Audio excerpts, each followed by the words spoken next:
Good afternoon and welcome to the closing press conference of the 11th World Islamic Economic Forum. Now, it's been a marvelous and, of course, fruitful 3 days, and I hope that all of you have enjoyed yourselves. Now, keeping in theme, of course, this year is building resilience for equitable growth, and many pertinent topics were addressed and discussed during the course of these past few days. There was also special emphasis given to the SME industry and its development, as well as focus on Islamic finance, amongst many other relevant topics. Now, many faces were met with, many hands were shaken, many friendships were fostered, exciting new business partnerships were formed, and all in all, so much learned for all of us to take away and share with others. Ladies and gentlemen, without further ado, I'd like now to pass the mic to the Honourable Tun Musa Hitam to say a few words. Thank you very much. I nearly hijacked this meeting without the chair because I think it's a bit too formal to make this announcement because we're with the press. The press never like too formal. Now I want to create an atmosphere where you feel at home, we are friends, dangerous in a way, but still, that's how the press wants. So thank you very much for your presence here. One of the things I must mention here is that without the press, really, we would not be recognizable. All the speech, if you heard me saying just now, we get slowly but surely being recognized and accepted. But the press plays a very important role. So we'd like to thank you very much. It's very rare coming from me, I want to assure you. If you know me from my young days, very, very rare. So I made it, that I thought I should mention here. But secondly, I must say, I appreciate very much the presence of the Indonesian minister. As I said in my closing speech just now, he's almost a veteran.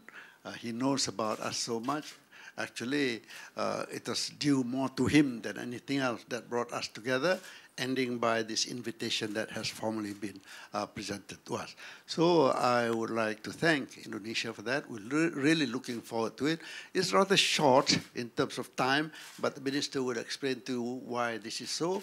But really, if you are looking for a country really that deserves to be representative of the Islamic world is Indonesia because of its size and enormous influence in the world at large. Indonesia is part of Southeast Asia, of course, ASEAN, all these are significant to us. So next year, we are really looking forward to this, and without further ado, let me just hand this over to Minister. Pak, sila please. Thank you, Tun Musa Hitam. Ladies and gentlemen, the press community. First of all, as already mentioned, Indonesia will host the 12th World Islamic Economic Forum from 20 until 22nd of May 2016. So, of course, this is less than a year, but still we have started the preparation for hosting the event. And then this is the second time Indonesia hosting the WIEF. The first one would be back in 2009. And of course, from 2009 to 2016, things have changed globally, regionally, as well as domestically. So I think it's quite relevant that Indonesia offer itself to be the host of for the second time for the WIEF. And then why we host the event in May instead of maybe close to November or October like WIEF usually does, simply because Indonesia is also hosting the Islamic Development Bank annual meeting next year. Actually, this is the 41st annual meeting of IDB from 15 to 19 May. So basically, this is back-to-back meeting. And usually the IDB annual meeting, the most important event takes place on the last 2 days of the series of the events. And then the closing date of the IDB annual meeting will be on 19, and on the 20, it will be the beginning of WIEF. So we hope that all the Islamic community, business, government, community, students can get together, academicians as well, during the week from May 15 to May 22nd. So the idea is to make this May 15 to May 22nd as the week of Islamic economics and business by combining the IDB annual meeting and the WIEF. Regarding the topics for the next year's WIEF, we haven't decided right now, but first of all, Islamic finance is still an important topic. In Indonesia, Islamic finance and Islamic banking is growing, although it's not as fast as like in Malaysia, but at least the interest to have participation in Islamic bank in Indonesia increasing, the number of Islamic banks is also increasing. So we will put also special session regarding the Islamic finance and Islamic banking. And second topic that will be discussed quite intensively is the infrastructure. As you know, Indonesia needs a vast infrastructure project to catch up with the backlog in our infrastructure. One way to finance infrastructure is through Sukuk. So we will have a special session regarding Islamic financing of infrastructure. And certainly, Sukuk, both corporate and sovereign, will be a very important topic and discussion. The third would be related to the creative economy. In Indonesia, now we are trying to promote more creative economy related to the art, related to the fashion, and many things. And of course, the creative economy in Islamic way is of course also a potential business in the future. So we would like to put some emphasis on the idea of showcasing the Indonesian talent in terms of creative economy in the next WIF. Last but not least, of course, we are going to focus also on tourism. I believe tourism has been a very established industry here in Malaysia, and I know very well that Malaysia has been able to attract a lot of Islamic tourists from all over the world. And we would like to do the same thing. And of course, we would like to promote Indonesia in the so-called the topic of Islamic tourism. So those topics could be the underlying theme of the next WIF in Jakarta. But closer to the dates of the WIF next year, of course, we will announce our main topic as what Malaysia is doing this year. Thank you very much. Thank you. Now we'd like to open the floor to questions, please. Yes, thanks. Assalamualaikum, Minister. Are you in charge or am I in charge? Sorry. Sorry, I sound terrible. I'm very sorry. But could you stand up and identify yourself? I've got a computer on my lap, Minister. But it doesn't matter. I will. As you requested, that's fine. No problem. No problem. Minister, my name is Imtiaz Muqbil from Islamic Travel Newswire in Bangkok. Firstly, I'd like to compliment you on including travel and tourism in your agenda for next year. I definitely plan to be there just because of that. My question is related to to Dato' Musa actually today.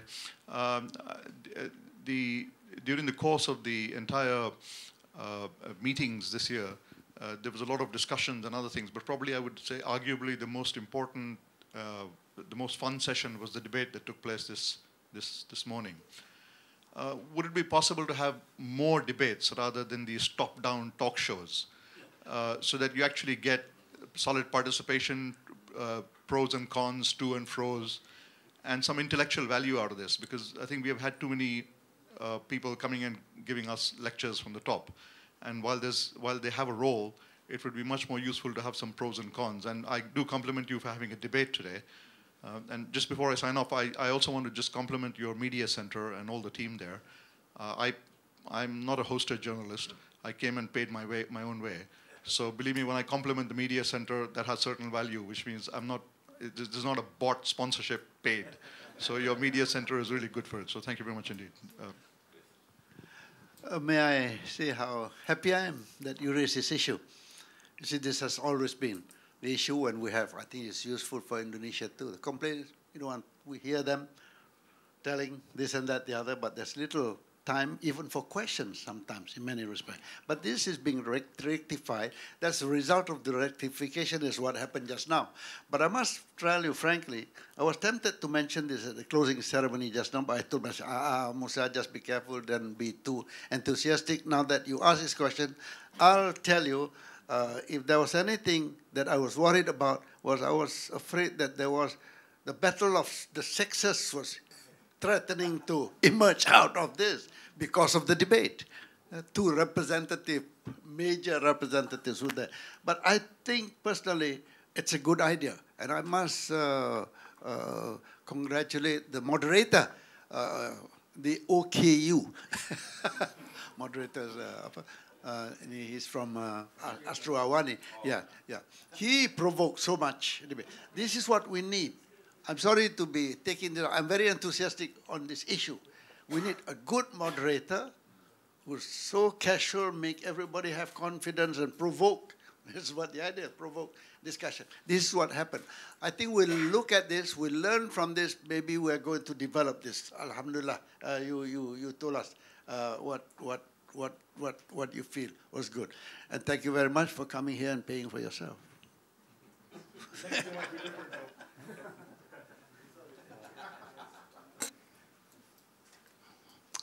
My name is Mohammed Sabrin. I'm the managing editor of Al Ahram newspaper from Egypt. First of all, I would like to say that you did a wonderful speech by closing when you mentioned that, we have to concentrate a lot in economics and leave other things, which is actually holding the nations to go forward and reach its potential. I have two suggestions. The first one is I do agree with my colleagues that the media people would love to have this energy debate. So the troublemakers as journalists, I think you have to add something in the agenda to have, the media people to have some kind of network so they could discuss. Don't forget that, if the media people not covering whatever you are doing, so it has not happened. So we are very essential. So this is very important. I was in Kazakhstan and President Nazarbayev. They are concentrating about media and information and so on. This is very, very, very important. The second one, it's my suggestion, is regarding, now with this big gap which is widening in every society, and it is the cause of the tension, of the unrest, of the civil war, of everything. I will stuck with Mr. Musa suggestion. We don't need to speak about politics, but we would like to speak about that, in terms of the course of policy, we have to address the main cause. That, this growth without taking into consideration the needy and the rest, it is a recipe of destruction. So I think the West is already, addressing and discussing this one. And I think we need to have some focus or to discuss how we could respond. Because from France, the suburb of France, the marginalized, to the Middle East people, nations, and you have it in America, 1994 in Los Angeles. This is a very important issue. Not speaking about, Our lady is Politics. winking at me Okay, and thank you. asking for help. So, very quickly, I am sure this is useful to our minister from Indonesia for the coming, to take into account. We'll talk about the structure, what sort of subject. I just want to say two things insofar as you are concerned. For the first time, I got interest from Egypt, from high-level journalists. Result of my visit there, you're very kind and you are here. I'm so happy. And Egyptian newspapers are full of news about this. You know, it's amazing how I am happy about this lack of knowledge about that we exist. So I hope this will really increase your interest, because Egypt, if I may say, comparable to Indonesia in terms of an important country, in terms of the Islamic Ummah and the potential to do business. That's one. But secondly, I just want to caution you again when you say, yes, we stick on to the cause, but not the political side. From my experience, it becomes a little bit too dicey, is a word, too difficult. And let us not be over-ambitious on it. Let's stick on to this sort of thing. Try to choose the purely apolitical, religious sort of thing first. We'll see in the coming years how it is. I'm very obsessed, very paranoid about this idea of touching on politics, because it can spoil you in one go, in one session. But thank you very much for the concern. Others can touch it in the course of discussion. Again, depends on the moderator's concern, who will be able to steer. It's very good, very easy to steer if you understand. But if you don't, you fall into this trap of touching on issues that are not really within our borders, in a manner of speaking. Thank you. Anybody else? Somebody at the back? Now I'm taking over, yeah? Sorry, at the back. Hello, I'm Samsel from Cambodia, from Radio Free Asia. As this year forum that focus more on SME, so what the 11 WIEF have achieved during the event to improve the SME in the world, especially in ASEAN? Thank you. May I, just before I proceed, I just mentioned to the minister just now, meeting him informally earlier, that I did report to him that SME was very important at the 11th. It has emerged. We even have special pavilion on SMEs. There was a very good discussion. It was called the ministerial dialogue, restricted to the ministers on top to express their views, express ideas, compare notes about what's happening. And I congratulate, it's very relevant you stand up here as a Cambodian, because your minister was very, very active here. And the outcome of that, not the ministerial dialogue, which was a session which he took part, the lunch, the restricted lunch, closed door, with the Prime Minister, which I was the only non-minister who was present there. There was so much attention on SMEs. So much attention on SMEs, so much very frank admission of the weaknesses of how to promote SMEs. While we recognize, etc., 90% of economies of the world are made up of SMEs. We have been saying this again and again. We list the difficulties, but there was no real effort to try to grapple, I use the word grapple, with the issues of crucial importance. Funding, for example. The small people have the smallest possibilities and opportunity to have access to funding. How do you overcome it? Somebody can easily stand up and say, oh yes, we're already doing it. No, we want to focus on that. So result of the overall is that, number one, SMEs have been upgraded to a major issue. Number two, according to the recommendations of the ministers and obviously from the other side, we have to continue. So I was requesting Pak Menteri, the minister just now, that in the coming meeting, I hope it will be a continuing process. And number three, there was a request that the WIF whole focus issues relating to SMEs, not as conference on SME, no, conference on funding, specific purpose, then related to that, about innovation, e-commerce, that sort of thing. But we want to tackle issues relating to fund, who can offer, what sectors could come out and could play a role. All these things we hope is work in progress. We're trying to formulate this. After this meeting, of course, We have our own assessment. We'll try to formulate something more specific in accordance with the wishes, not because they are ministers making, but this seems to be a good idea, which we hope to follow up. Thank you. Sir, I want to clarify more. So is there any fund or agreement or program that all the stakeholders agree to join and to improve the SME? Well, if there is an agreement already, that I wouldn't mention SMEs anymore. That's the problem. That's the problem. We have to be very practical to say, very difficult to get, but we'll make an effort.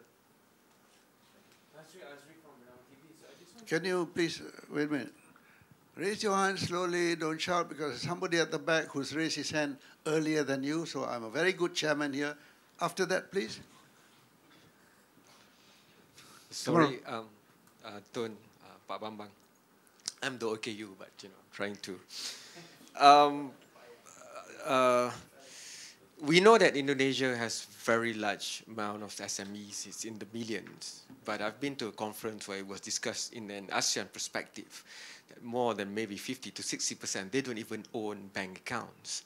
So what I'm trying to get at is, if SMB is already shown progressive discussions here, how can we map it out from an Indonesian and also ASEAN perspective? Especially we know that the policy of Pak Jokowi now is to decentralize power.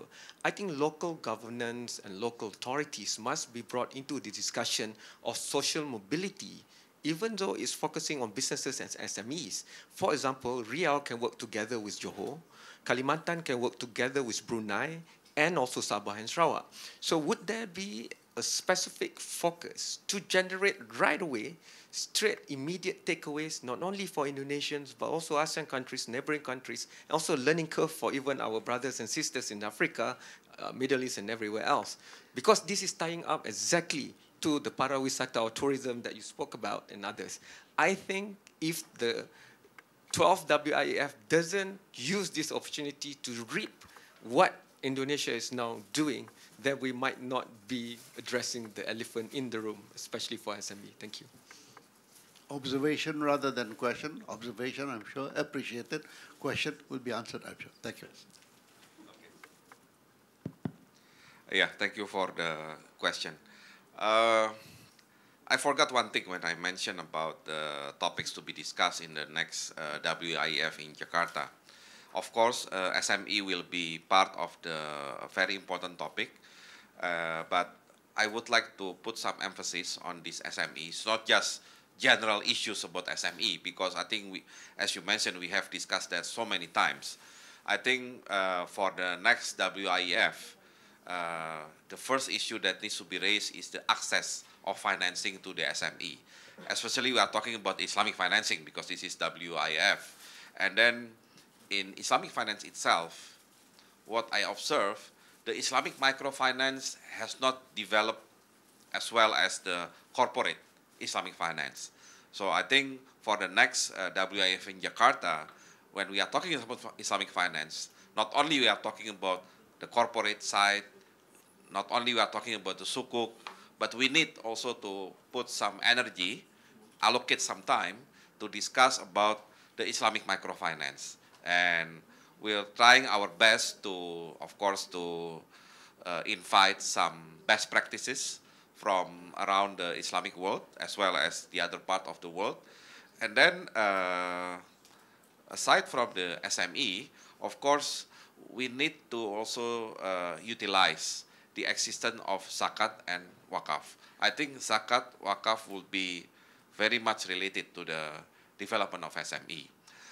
The second issue regarding more on the ASEAN, I believe next year is also a special year for us in ASEAN, because that's the first year of the implementation of ASEAN Economic Community. And maybe we can have, special session in the next WIF to discuss or to have roundtable discussion about the SME or the cooperation of SME in ASEAN. Because when I take a look at SME in Indonesia, most of them already have a good capacity to export their products.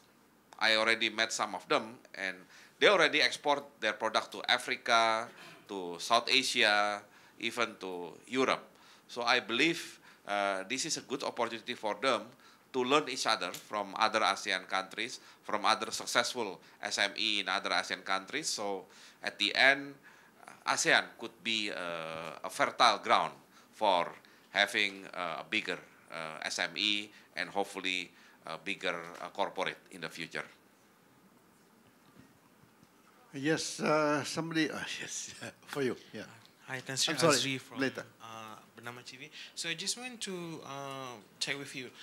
Part of the closing remark, there was a statement made by the chairman of the WIEF that there must be a promoting of SME among the Muslim countries and to increase the networking between SMEs among the Muslim countries. So how do you ensure that these SME between the Muslim country will engage each other? And as Pak Bambang said that AEC will be created, I mean like SME community in this ASEAN community. So how do you ensure the Muslim community will benefit with the AEC in terms of to enhance the SME? I'm nodding here because it's more relevant to the serving minister now, who's an activist in ASEAN, somebody authoritative to talk about it. I think the ideas to make ASEAN as a fertile ground for the SME is very relevant. Certainly, if we look at the so-called Asian economic growth model that has been starting in Japan, Korea, Taiwan, and then later Hong Kong, most of them are not developed with the strong presence of the so-called the conglomerates or the big group of companies. Most of them started from the SME. The only difference between the other side of Asia and our ASEAN is that their SME can develop, can grow further into being a big conglomerate or a big a group of companies. While in our side in ASEAN, most of them remain as SME for a very long period of time. So I think there must be something missing in terms of the development of the entrepreneurship in ASEAN.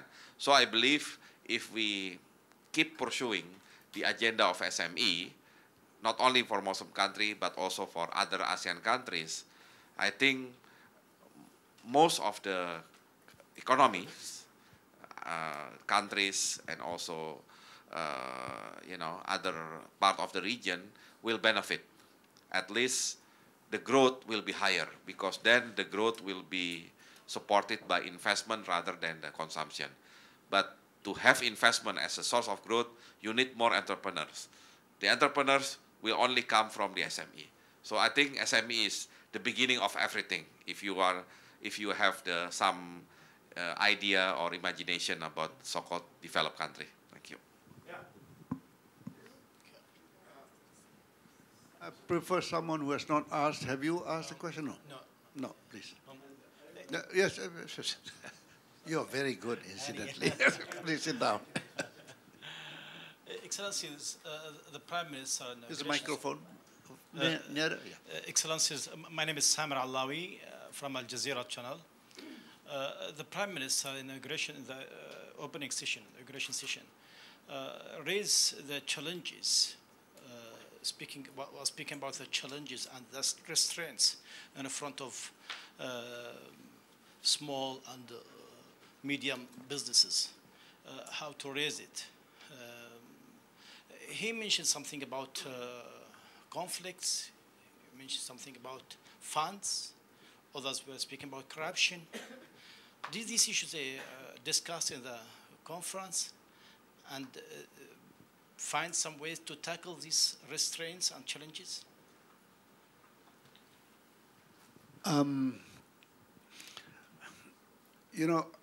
I use the word in my opening before the Prime Minister.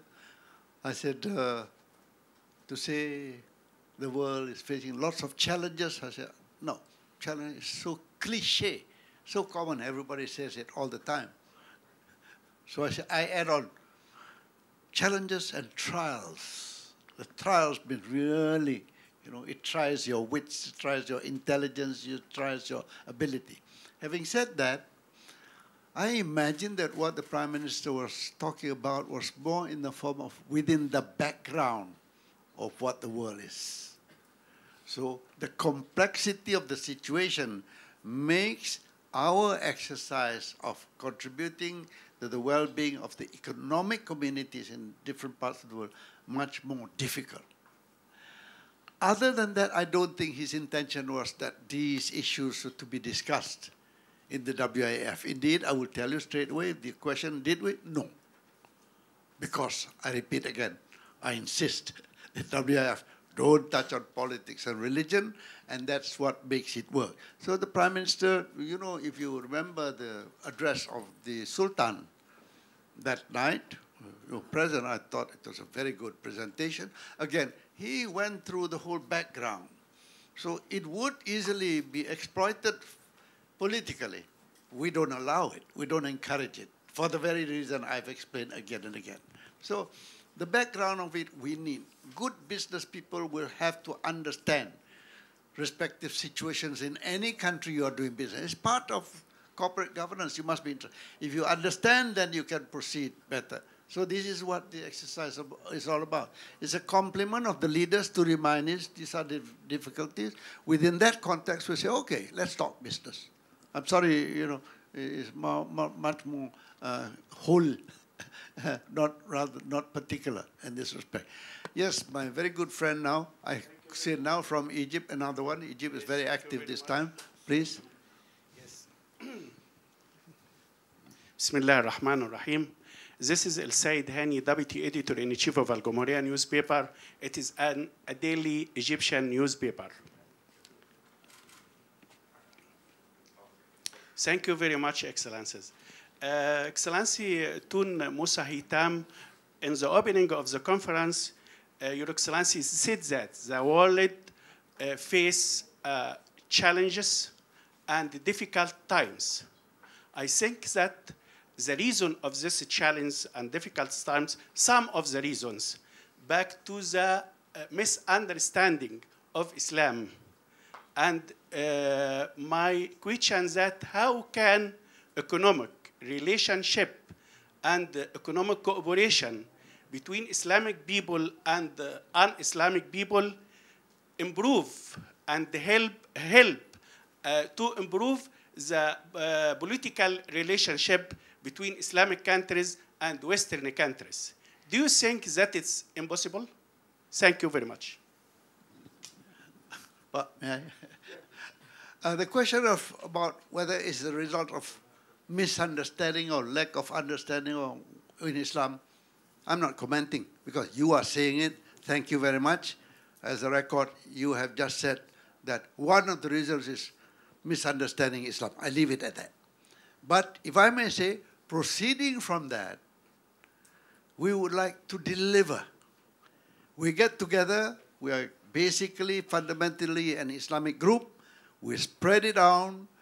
I keep on saying businesses don't recognize borders or religious difference or political differences. We don't look at the world in a blinkered manner. Let's do business. Indirectly, that proves we call ourselves Islamic and we are behaving in the Islamic way. And people don't debate that. Are we more Islamic than others? We don't allow, we don't want to accommodate debate. We just proceed. By word of mouth, I'm very fond of saying, by word of mouth. I say, you want to do business? Oh, yes. Come to the World Islamic Economic Forum. There's Islamic Forum? Are you sure? Yes, we're sure. Oh, I don't believe it. Well, you don't come. Oh, you know, if you come, the opportunities are there. They will have to quote our report. They will have to see, I'm sorry, Mr. Minister, I'm very keen on this. The young invented on something, the idea pad. We are small, yet never mind, there is place for small people. We have this idea pad, like a boxing ring in front. Somebody stands up, 5 minutes, say, I'm selling shoes. I have this problem or that problem. Then the what do you call, the venture capitalists, those able to, they hear it, the others hear, they get together. That's business. They're doing it. Small, they started. I can give you many other examples of it. So this is what we're all about. We don't argue, we don't talk. This is the way to do it, and it seems that it's acceptable overall, worldwide, and so it has produced results. So then later on, this guy, they call them Islamic Economic Forum. They are really being very helpful to us. It's very good to be associated with them. I'm sorry, that's my best way of trying to get out into this trap about discussing or about whether Islam is the right interpretation or not. Inshallah, I hope it is all right. Just a minute. You tell me about time. We don't have much time. That's what I've been advised to. We can take one last question from me. No, I'm sorry. Oh, you are. Just a minute. I thought you were Egyptian. You are Indonesian. Please, Pak. I am Indonesian. Saya Simon Saragi from Kompas Morning Daily. What I like the most from this meeting is stressing on people who left out, marginalized. I address my question to Menteri Keuangan, since you have the authority. My question is, how could you make WIEF Indonesia next year as a forum for people who left out? Because this is a reality in our country. Thank you. Thank you very much for the question.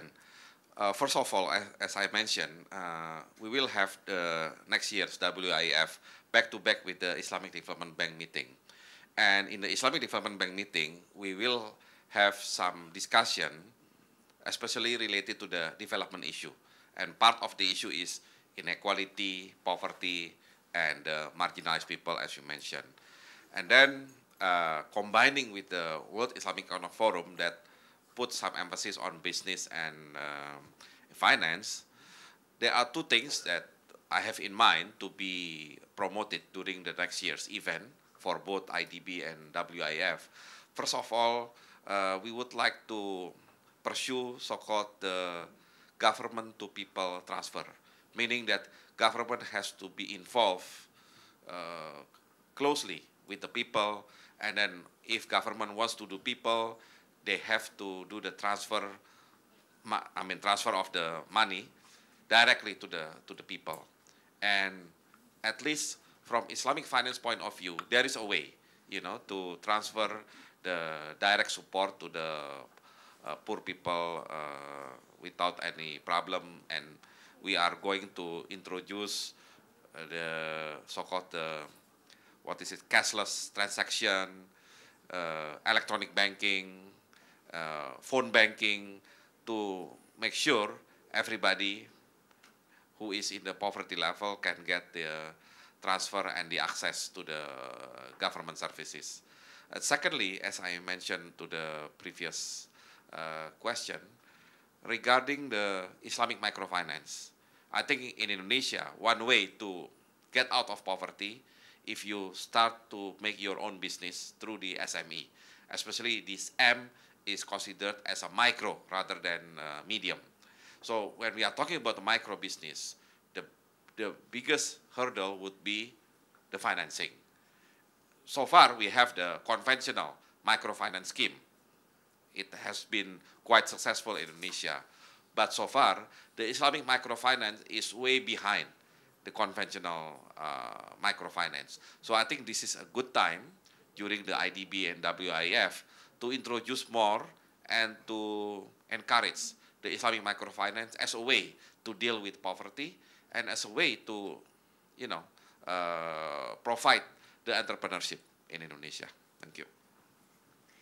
Thank you so much, Tun and Pat. Thank you for being here. I'm sorry we have to close the floor in the interest of time, but thank you all for your support so far, and we'd like to also thank our media friends who've come from far. We wish you a good journey back home.